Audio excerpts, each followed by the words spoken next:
I had now lived in this happy place 3 years, but sad changes were about to come over us.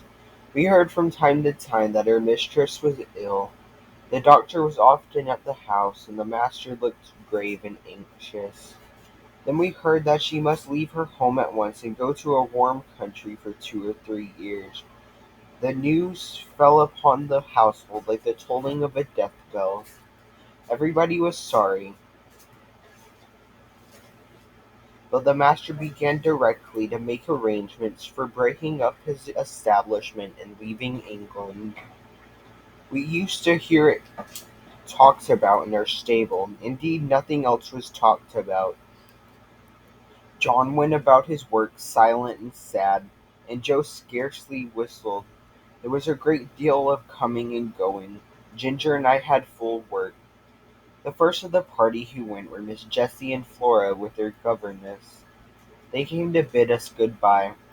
They hugged poor Merrylegs like an old friend, and so indeed he was. Then we heard what had been arranged for us. Master had sold Ginger and me to his old friend, the Earl of W., for he thought we should have a good place there. Merrylegs he had given to the vicar, who was wanting a pony for Mrs. Blomefield, but it was on the condition that he should never be sold, and when he was past work that he should be shot and buried. Joe was engaged to take care of him and to help in the house, so I thought that Merrylegs was well off. John had the offer of several good places, but he said he should wait a little and look around. The evening before they left, the master came into the stable to give some direction, and to give his horses the last pat. He seemed very low-spirited. I knew that by his voice. I believe we horses can tell more by the voice than many men can. "Have you decided what to do, John?" he said. "I find you have not accepted any of these offers." "No, sir. I have made up my mind that if I could get a situation with some first-rate colt-breaker and horse-trainer, that it would be the right thing for me. Many young animals are frightened and spoiled by wrong treatment, which need not be if the right man took them in hand. I always get on well with horses, and if I could help some of them to a fair start I should feel as if I was doing some good. What do you think of it, sir?" "I don't know a man anywhere," said master, "that I should think so suitable for it as yourself. You understand horses, and somehow they understand you, and in time you might set up for yourself. I think you could not do better. If in any way I can help you, write to me. I shall speak to my agent in London, and leave your character with him."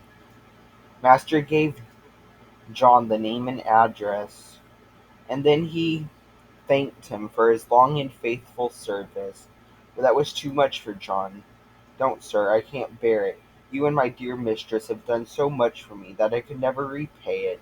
But we shall never forget you, sir, and please God, we may some day see mistress back again like herself. We must keep up hope, sir." Master gave John his hand, but he did not speak, and they both left the stable. The last sad day had come. The footman and the heavy luggage had gone off the day before, and there was only master and mistress and her maid. Ginger and I had brought the carriage up to the hall door for the last time. The servants brought out cushions and rugs and many other things, and when all were arranged, master came down the steps, carrying the mistress in his arms. I was on the side next to the house and could see all that went on. He placed her carefully in the carriage, while the house servants stood round crying. "Good-bye again," he said. "We shall not forget any of you," and he got in. "Drive on, John." Joe jumped up, and we trotted slowly through the park and through the village, where the people were standing at their doors to have a last look and to say God bless them. When we reached the railway station, I think Mistress walked from the carriage to the waiting room. I heard her say in her own sweet voice, "Good-bye, John, God bless you." I felt the rein twitch, but John made no answer. Perhaps he could not speak. As soon as Joe had taken the things out of the carriage, John called him to stand by the horses, while he went on the platform. Poor Joe! He stood close up to our heads to hide his tears. Very soon the train came puffing up into the station.